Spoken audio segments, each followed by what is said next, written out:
Hey everyone, welcome back to the channel. Bollywood के अंदर इस वक्त एक ऐसी कोल्ड वॉर चल रही है जिसके बारे में ओपनली कोई बात नहीं कर रहा, लेकिन अंदर ही अंदर पूरा इंडस्ट्री दो हिस्सों में बंट चुका है। एक तरफ है सारा अर्जुन, जिनको लोग नेचुरल ब्यूटी, इनोसेंस और रॉ एक्टिंग टैलेंट का फ्यूचर मान रहे हैं। दूसरी तरफ है अनीत पड्डा, जिनकी पॉपुलैरिटी अचानक इतनी तेजी से बढ़ी है कि बड़े बड़े फिल्म मेकर्स सब उन्हें नेक्स्ट बिग थिंग कहने लगे हैं। लेकिन फ्रेंड्स, इस पूरी कहानी का सबसे शॉकिंग पार्ट सिर्फ सारा वर्सेस अनीत नहीं है। असल शौक है जानवी कपूर का इस रेस से ऑलमोस्ट बाहर हो जाना, क्योंकि कुछ समय पहले तक यही माना जा रहा था कि जानवी कपूर बॉलीवुड की नेक्स्ट फीमेल सुपरस्टार बनने वाली है। उनके पास बड़े बैनर्स थे, बिग बजट फिल्म थी, मासिव पीआर सपोर्ट था, सोशल मीडिया हाइप थी। लेकिन आज सिचुएशन पूरी तरह बदल चुकी है और इस बदली हुई पावरशिप ने पूरी बॉलीवुड को हिला दिया है। जानवी कपूर के पास वो सब कुछ था जो किसी स्टार किड को चाहिए होता है। पावरफुल बैकग्राउंड, ह्यूज लॉन्च, धर्म support, big directors, fashion icon image, media attention. लेकिन प्रॉब्लम कहाँ हुई? ऑडियंस उनसे इमोशनली कनेक्ट नहीं कर पाई। लोग को हमेशा ऐसा लगा कि जानवी बहुत ज्यादा मैन्युफैक्चर्ड इमेज कैरी करती है। उनका look, styling, cosmetic changes, expression, सब कुछ ऑडियंस को ओवर पॉलिश्ड लगा और यही चीज उनके करियर की सबसे बड़ी वीकनेस बन गई।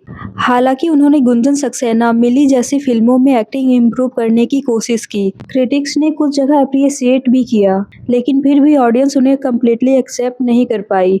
इमेजिन करो, एक ऐसी फिल्म जो उनका पूरा करियर बदल सकती थी, एक ऐसा रोल जो उनका नेपोटिज्म टैग हमेशा के लिए खत्म कर सकता था, वही फिल्म उनसे छिन गई। और वो फिल्म थी मधुबाला की बायोपिक। रिपोर्ट्स के मुताबिक जानवी इस रोल के लिए परफेक्ट मानी जा रही थी, क्योंकि बॉलीवुड में लंबे समय से र्यूमर्स थे कि जानवी इस रोल के लिए प्रिपेयर कर रही है। उन्होंने पुराने बॉलीवुड लुक्स ट्राई किए, क्लासिक फोटोशूट करवाए, ट्रेडिशनल स्टाइलिंग अडॉप्ट की और इनडायरेक्टली कई इंटरव्यूज में पीरियड सिनेमा के लिए एक्साइटमेंट भी दिखाई। इंडस्ट्री को लग रहा था कि यही वो फिल्म होगी जिससे जानवी फाइनली खुद को प्रूव करेगी। लेकिन फिर एंट्री हुई सारा अर्जुन की और पूरा गेम बदल गया। सारा अर्जुन सिर्फ एक न्यू कमर नहीं है, वो उन रेयर एक्ट्रेस में से है जिन्हें बचपन से कैमरा फेस किया है।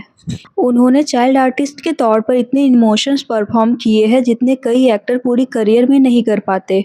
और उनकी सबसे बड़ी ताकत उनका फेस है। उनके एक्सप्रेशन में वो ओल्ड स्कूल इनोसेंस है जो आजकल की एक्ट्रेस में रेयरली देखने को मिलती है। और यही चीज रिपोर्टली संजय लीला भंसाली को चाहिए थी। भंसाली परफेक्शनिस्ट है, वो सिर्फ एक्टिंग नहीं देखते, वो चेहरा देखते हैं, ऑरा देखते हैं, स्क्रीन प्रेजेंस देखते हैं। रिपोर्ट्स के मुताबिक भंसाली को मधुबाला के लिए एक ऐसा चेहरा चाहिए था जो प्योर, टाइमलेस और इमोशनली सॉफ्ट लगे। और ऑनेस्टली सारा उस इमेज में परफेक्टली फिट बैठती है। जब यह खबर आई कि मधुबाला बायोपिक के लिए जानवी को रिप्लेस करके सारा अर्जुन को लिया गया है, तो इंडस्ट्री के अंदर लिटरली शॉकिंग वेव फैल गया, क्योंकि ये सिर्फ कास्टिंग डिसीजन नहीं था, ये एक मैसेज था कि अब बॉलीवुड ऑडियंस प्लास्टिक परफेक्शन से आगे बढ़ रही है।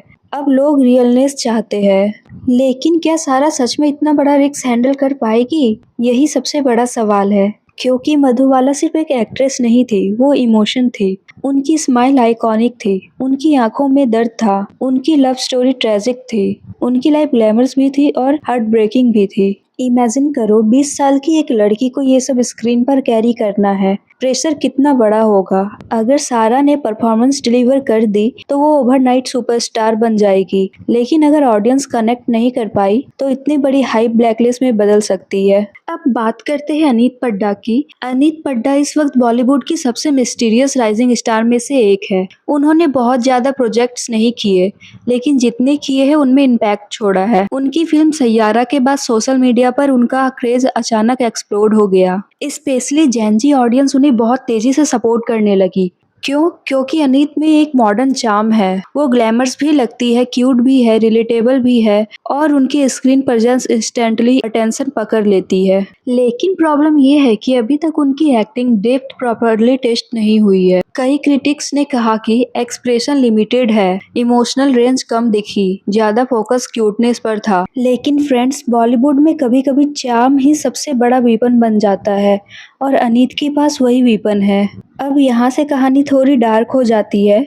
अनीत पड्डा कुछ कंट्रोवर्सी में फंसी थी। उनकी सिस्टर रीत पड्डा के कुछ स्टेटमेंट्स वायरल हुए। उन्होंने the Kashmir files, the Kerala story और धुरंधर जैसे मूवी को प्रोपेगेंडा कहा और अनीत पड्डा भारत विरोधी हसन पीकर को फॉलो कर रखा था, जिसने ऑपरेशन सिंदूर के टाइम भारत को टेररिस्ट स्टेट कहा और फिर सोशल मीडिया ब्लैकलिस्ट देखने को मिला। हालांकि बाद में डैमेज कंट्रोल भी किया गया, लेकिन बॉलीवुड में परसेप्शन बहुत डेंजरस चीज होती है। एक कंट्रोवर्सी कई बार करियर को स्लो कर देती है और शायद इसी वजह से कुछ फिल्म मेकर अभी सारा को सेफर ऑप्शन मान रहे हैं। फ्रेंड्स, सच कहे तो ये पूरी फाइट अब एक्टिंग कंपटीशन से आगे निकल चुकी है। अब ये सिर्फ PR versus PR, image versus image, natural versus glamorous, old school charm versus viral popularity. एक तरफ सारा की सिंपल ग्राउंडेड इमेज पुश की जा रही है, temple appearance, minimal makeup, traditional looks. दूसरी तरफ अनीत को मॉडर्न ग्लोबल सेंसेशन की तरह प्रोजेक्ट किया जा रहा है। Instagram fan wars, Twitter trends, edits, trolling, सब कुछ साइलेंटली चल रहा है। और सबसे इंटरेस्टिंग बात, शायद सारा और अनीत पर्सनली एक दूसरे के अगेंस्ट हो भी ना, लेकिन उनकी टीम्स,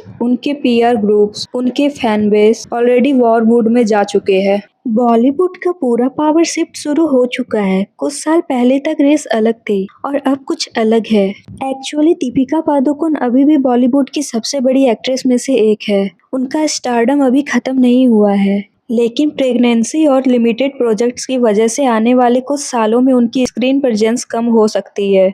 वहीं आलिया भट्ट लगातार कंपटीशन में बनी हुई थी, लेकिन सोशल मीडिया नेगेटिविटी, ट्रोलिंग और पीआर ब्लैकलिस्ट ने उनकी इमेज को काफी डैमेज किया है। ऊपर से सेकेंड प्रेगनेंसी की र्यूमर्स भी लगातार सामने आ रही है, यानी पहली बार बॉलीवुड में एक बड़ा वैक्यूम बन रहा है और उस खाली जगह को भरने के लिए नई जनरेशन तैयार खड़ी है। लेकिन शॉकिंग बात यह है कि ऑडियंस अब जानवी, अनन्या, सनाया जैसी हैवली ग्लैमराइज्ड एक्ट्रेस से कनेक्ट नहीं कर पा रही है। लोग अब स्क्रीन पर नेचुरल चार्म देखना चाहते हैं और इसी ट्रेंड ने सारा अर्जुन और अनीत पड्डा को सबसे अलग ला खड़ा किया है। रिपोर्ट्स के मुताबिक अनीत के करियर की सबसे बड़ी फिल्म आने वाली है, मैडॉक फिल्म की फीमेल सेंट्रिक मूवी शक्तिशालिनी। इस फिल्म में अनीत एक डिवाइन पावरफुल कैरेक्टर प्ले करेगी। अगर ये परफॉर्मेंस चल गई तो गेम पूरी तरह बदल सकता है। वहीं सारा को भंसाली प्रोडक्शन की सबसे बड़ी फिल्म मधुबाला बायोपिक मिली है और यही वजह है कि आज सारा अर्जुन को फ्यूचर एक्टिंग पावर हाउस माना जा रहा है, जबकि अनीत पड्डा को फ्यूचर यूथ आइकन। और कहीं ना कहीं जानवी कपूर इस चेंजिंग ट्रेंड की सबसे बड़ी विक्टिम बनती दिख रही है।